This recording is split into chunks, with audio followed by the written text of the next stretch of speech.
Assalamualaikum warahmatullahi wabarakatuh. Terima kasih atas kesempatan yang diberikan kepada saya. Saya Yasmin Amini Ma'ruf dengan nomor induk mahasiswa 1710812220020 akan memulai mempresentasikan tugas akhir saya yang topiknya adalah Cloud Kitchen. Oke, jadi apa sih Cloud Kitchen itu? Cloud Kitchen memiliki nama lain dapur satelit atau Ghost Kitchen. Cloud Kitchen adalah centralized kitchen yang di dalamnya terdapat berbagai macam brand. Cloud Kitchen dalam proses transaksinya hanya dapat dilakukan secara online dan tidak menyediakan fasilitas makan di tempat. Secara simpelnya, Cloud Kitchen itu seperti coworking space namun dalam bentuk kitchen. Hal yang melatar belakangi topik ini adalah selama pandemi ini terjadi penurunan pertumbuhan ekonomi, khususnya di sektor F&B. Bukan hanya itu, kebijakan-kebijakan pemerintah juga selama pandemi mengakibatkan perubahan perilaku konsumer. Hal ini kemudian mendorong pemilik usaha untuk mencoba model bisnis baru. Cloud Kitchen mulai ramai dilirik oleh para pemilik bisnis karena memberi kesempatan untuk para pemilik usaha, khususnya yang baru ingin memulai usahanya, apalagi yang di sektor F&B, dengan investasi awal yang lebih rendah dan tanpa harus memusingkan tempat dan pegawai untuk proses produksinya. Nah, namun dalam beroperasi, Cloud Kitchen biasanya menggunakan bangunan yang telah terbangun sebelumnya, seperti misalnya ruko, gudang, atau bahkan rumah, yang dimana tentunya bangunan-bangunan tersebut tidak direncanakan atau dirancang untuk digunakan sebagai dapur, apalagi dapur kolektif. Padahal lingkungan di area dapur sebaiknya dibuat senyaman mungkin agar para pengguna ruang dapur dapat merasa nyaman, apalagi bekerja seharian penuh. Jika pengguna berada di lingkungan dapur yang tidak nyaman, hal tersebut dapat mempengaruhi performa mereka bekerja. Apalagi seorang juru masak harus dapat menggunakan seluruh indranya agar produk yang dihasilkan dapat maksimal, seperti misalkan indera mata, telinga, hidung, mulut, dan kulit semua merasakan sinyal dari berbagai sifat yang berbeda. Penggunaan panca indera tersebut, misalnya secara visual, ada cara kita melihat perbedaan warna bahan dan masakan yang telah diolah, suara makanan yang kita gigit, bau bahan dan makanan yang ada di depan kita, temperatur makanan saat diolah dan disajikan, dan tentu saja rasa makanan tersebut begitu menyentuh mulut kita. Untuk itu lingkungan tempat mereka bekerja perlu mendukung sepenuhnya kegiatan tersebut. Nah, kemudian permasalahan arsitektur yang diangkat adalah uh, bagaimana rancangan lingkungan area dapur di Cloud Kitchen yang nyaman sehingga membantu penggunanya dalam menggunakan panca inderanya secara maksimal. Nah, berdasarkan dari permasalahan tersebut, penulis menggagas konsep multisensory collective kitchen sebagai pemecah permasalahan tersebut. Untuk lokasi site berada di Jalan Jenderal Sudirman, Banjarmasin, Kalimantan Selatan. Jalur akses ke site cukup banyak, bisa melalui jalan utama yaitu Jalan Perintis lalu belok ke Jalan Jenderal Sudirman, atau melalui Jalan DI Panjaitan lalu masuk ke Jalan Irian. Banyaknya akses tersebut kemudian mempengaruhi jalur masuk dan keluar ke dalam site. Karena diperlukannya tingkat privasi dan keamanan yang tinggi, jalur masuk dan keluar hanya disediakan dua, yaitu jalur masuk keluar untuk kendaraan yang secara general dan jalur keluar masuk untuk kendaraan servis. Kemudian terdapat ruang publik pada bagian depan site. Hal ini kemudian mempengaruhi orientasi bangunan yang dimana itu akan lebih dominan menghadap ke arah ruang publik tersebut karena view yang dihadirkan cukup bagus. Pada sekitar site terdapat pemukiman warga sehingga sekeliling site ditutupi dengan pagar agar meminimalisir kontak dengan bangunan sekitarnya, ya, agar kembali lagi privasi dan keamanan tetap terjaga. Kemudian masa bangunan dibagi agar meminimalisir jumlah permukaan dinding yang terkena sinar matahari. Ini adalah konsep rancangan dapur. Jadi konsep workflow diterapkan pada perancangan dapur secara mikro.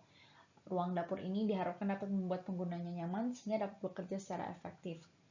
Jadi pengaplikasian konsep workflow pada dapur digunakan untuk penempatan station kerja tiap workflow. Workflow yang dimaksud adalah kegiatan yang terjadi di dalam dapur seperti penyimpanan, persiapan makanan, memasak, penyimpanan, kemudian servis, kemudian mencuci, hingga pembuangan limbah. Nah, workflow inilah yang bertugas dalam penempatan station kerja agar setiap dapur dapat bekerja dengan efektif dan nyaman. Setelah penempatan station terpenuhi melalui konsep workflow-nya, konsep selanjutnya yang digunakan adalah konsep multisensory.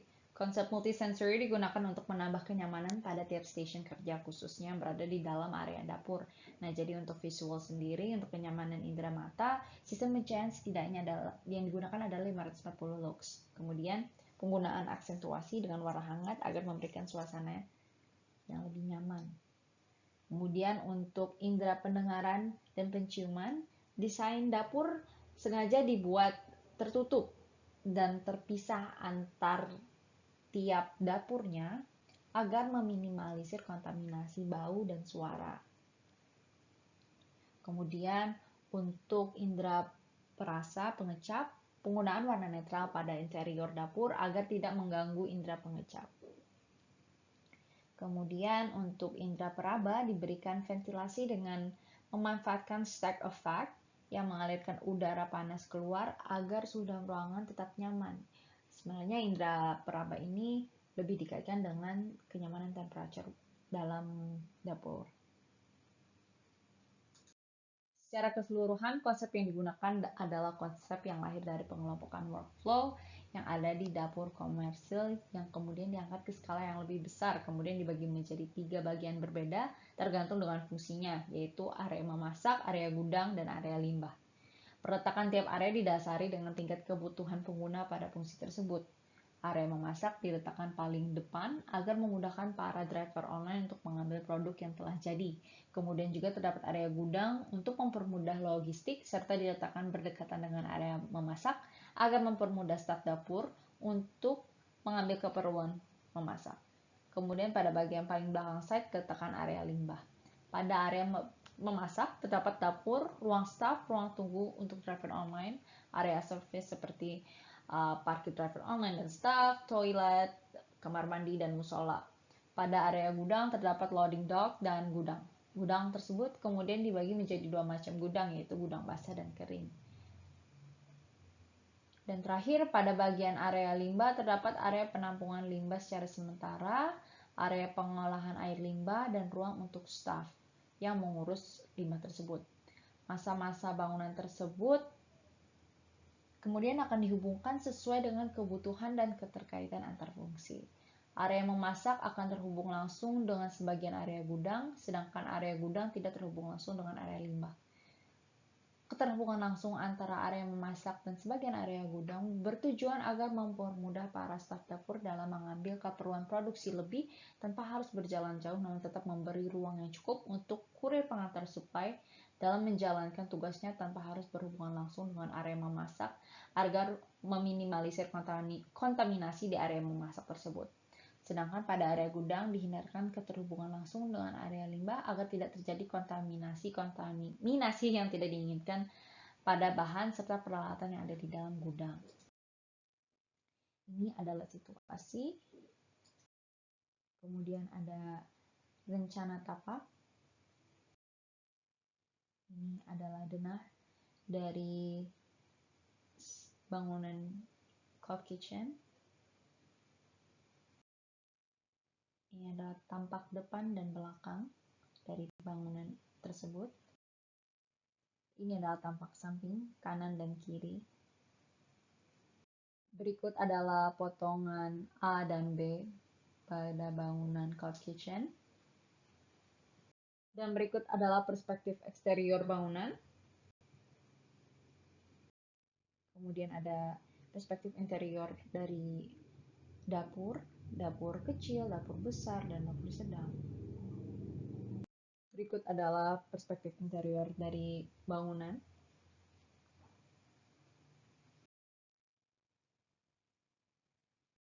Nah, berikut adalah detail arsitektural panel sirip yang terletak di beberapa titik bangunan, seperti bisa terlihat di key map. Ini adalah detail dari signage cloud kitchen-nya. Kemudian ini adalah rencana landscape. Nah, jadi pemilihan vegetasi itu didasari dengan fungsi tanaman sebagai peneduh serta penetralisir udara. Jadi seperti ketapang kencana dan bambu itu adalah untuk peneduh, dan lidah mertua itu penetralisir udara. Berikut adalah rencana layout perabot ruang.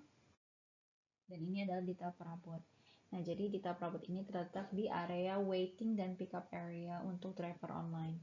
Jadi, perabot yang ada di sebelah kiri itu digunakan untuk para driver online duduk menunggu.